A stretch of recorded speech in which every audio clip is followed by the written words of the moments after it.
com Ana Ruth Dantas. Nossa Conversa. De volta com o nosso Jornal da Cidade. E eu tenho a alegria de receber aqui, a partir de agora, a Procuradora Regional do Trabalho, doutora Isabel Cristina Queiroz. Bom dia, seja muito bem-vinda, doutora Isabel. Bom dia, muito obrigada. Doutora Isabel, assédio eleitoral. Rio Grande, eu chamava a entrevista da senhora falando de 4 denúncias, mas na verdade a senhora me atualizou, já são 6 denúncias de assédio eleitoral no Rio Grande do Norte. E eu começaria de forma bem didática. O que é um assédio eleitoral, doutora Isabel?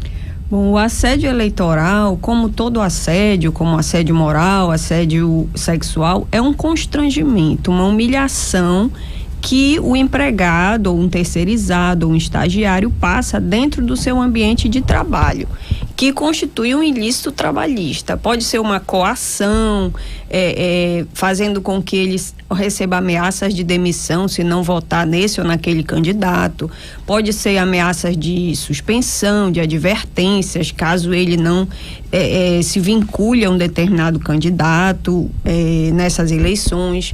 E também todo tipo de vantagem que seja oferecida a ele em troca de um voto nesse ou naquele candidato. Tudo isso constitui o assédio eleitoral. E o assédio eleitoral, ele acontece apenas na ótica, digamos, da administração privada ou também pública, doutora Isabel? Não, acontece também no ambiente de trabalho da administração pública, tem acontecido, inclusive já houve notícias aí de um prefeito no município que fez uma reunião lá com os servidores, exigindo voto em determinado candidato.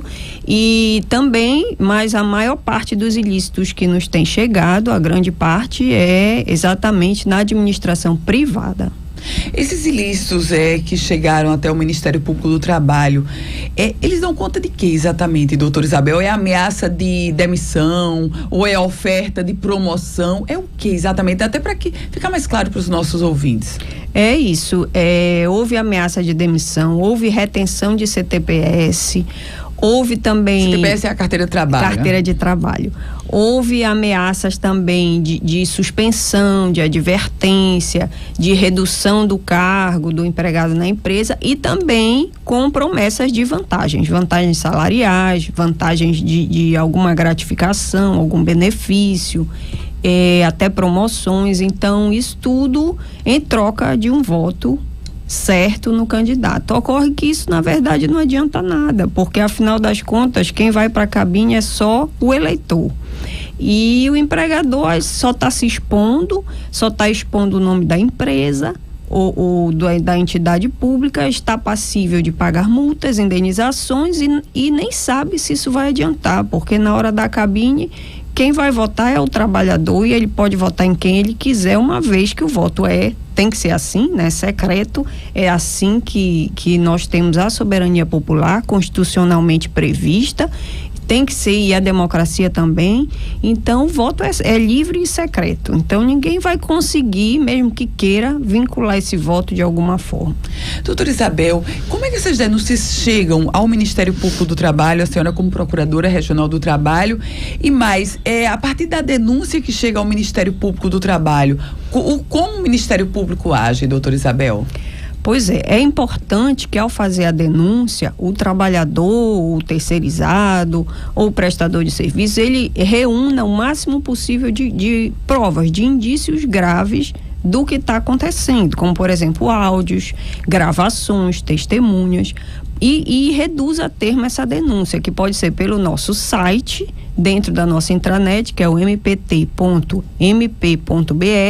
e também pode ser indo presencialmente à Procuradoria Regional, e que lá tem um servidor que toma a termo a denúncia.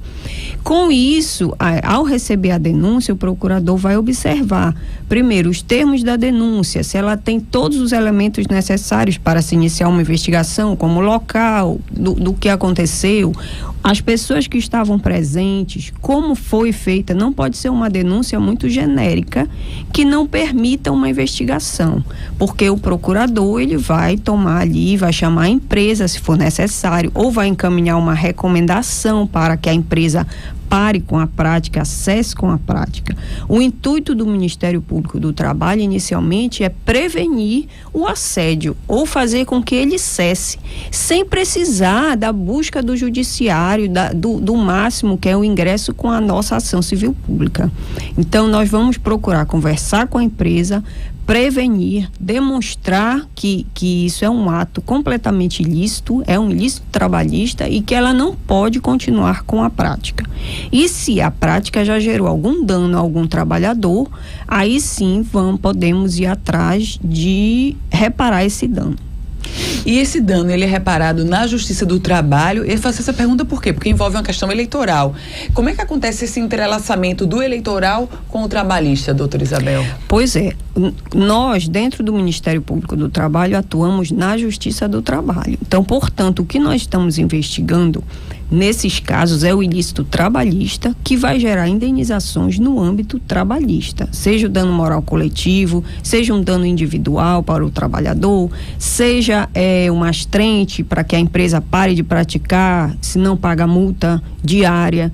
E essa parte aqui nos cabe, é dentro da nossa atribuição e dentro da competência da Justiça do Trabalho. A gente não está indo além disso, porque existe o Ministério Público Eleitoral, que, no caso, eu não sei como é que está indo, porque, inclusive, essa semana vai haver uma conversa aí entre as instituições para ver se faz uma parceria entre os dois ministérios públicos. Vai haver uma conversa nacional entre o Procurador-Geral do Trabalho em Brasília, junto com o Alexandre de Moraes e o chefe do Ministério Público Eleitoral, para que se verifique como é que vai dar continuidade a essa atuação do outro lado, né? Do lado criminal, do lado eleitoral, que eu não sei realmente como é que anda.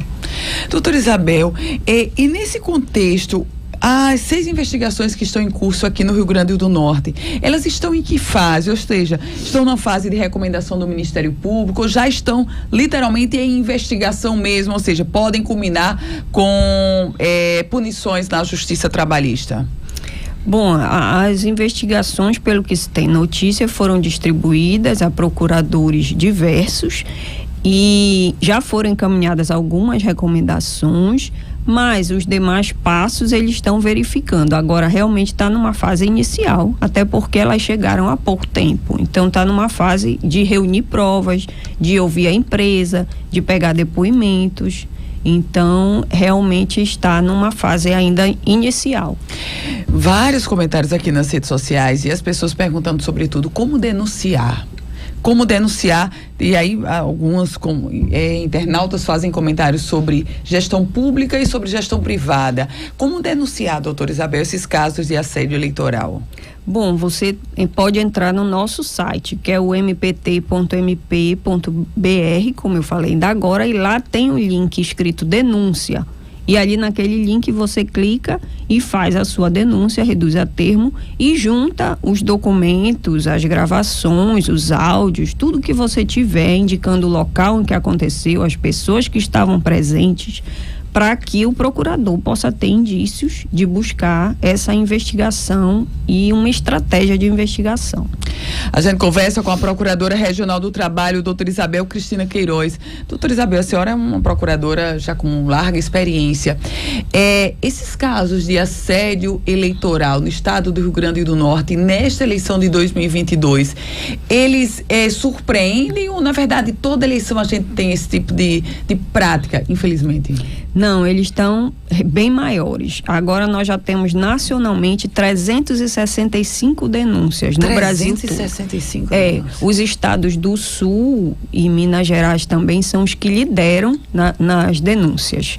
Os estados do Sul, inclusive, foram pioneiros nessa questão, inclusive de uma forma negativa, né? Porque houve um estouro de denúncias ali em Florianópolis, Rio Grande do Sul. E aqui no estado do Rio Grande do Norte ainda está com essas 6 denúncias, que eu considero poucas em relação ao número nacional. Mas na eleição de 2018 também houve o assédio eleitoral, foram 212 denúncias naquela época. No Brasil? No Brasil todo. Mas só que o que aconteceu também de diferente, além do menor número de denúncias, foi contra empresas específicas. Foram só 93 empresas naquela época. Agora, o que está acontecendo é uma pulverização de empresas. São muitas empresas sendo denunciadas. Não existe mais aquela pontualidade de empresas. Agora, realmente, está uma coisa disseminada. Esses 6 casos no Rio Grande do Norte, para o nosso ouvinte ter uma noção mais precisa, a gente pode falar de quantas pessoas envolvidas, quantos trabalhadores envolvidos, doutora Isabel? São mais de 1.000 trabalhadores, porque tem uma das empresas denunciadas que ela tem mais de 1.000 trabalhadores, e tem empresas médias e pequenas também que foram denunciadas. Então tem empresas com 80, tem empresas com 10 empregados, então tá assim bem misturado, mas somando tudo dá mais de 1.000 trabalhadores envolvidos. Doutora Isabel, é lícito o empresário levar um candidato para dentro da sua empresa para ele se apresentar aos seus trabalhadores?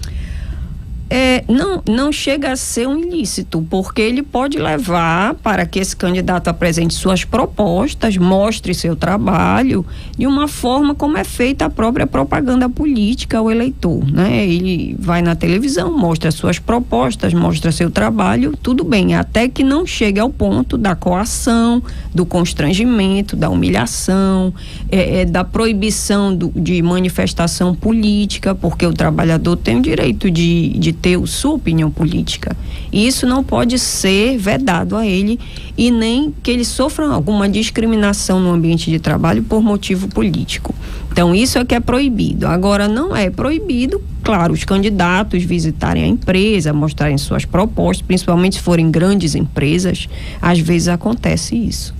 Tem um caso relatado aqui nas nossas redes sociais, um ouvinte dizendo um caso de justa causa, que ele acredita ou ele debita isso a um caso de assédio eleitoral. Isso tem que ser investigado, né? Sim, com certeza. Sim, é bom que faça a denúncia, mostre, né, como foi feita a demissão, foi depois de qual ato que essa demissão foi feita, se tem alguma gravação, se tem testemunhas, para que isso possa iniciar uma investigação.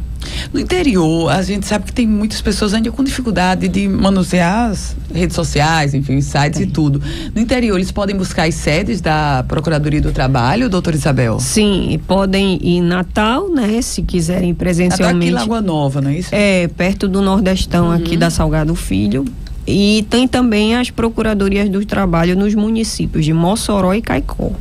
Se for mais perto, o interior mais próximo dessas cidades, ele também pode ir nas procuradorias dos municípios.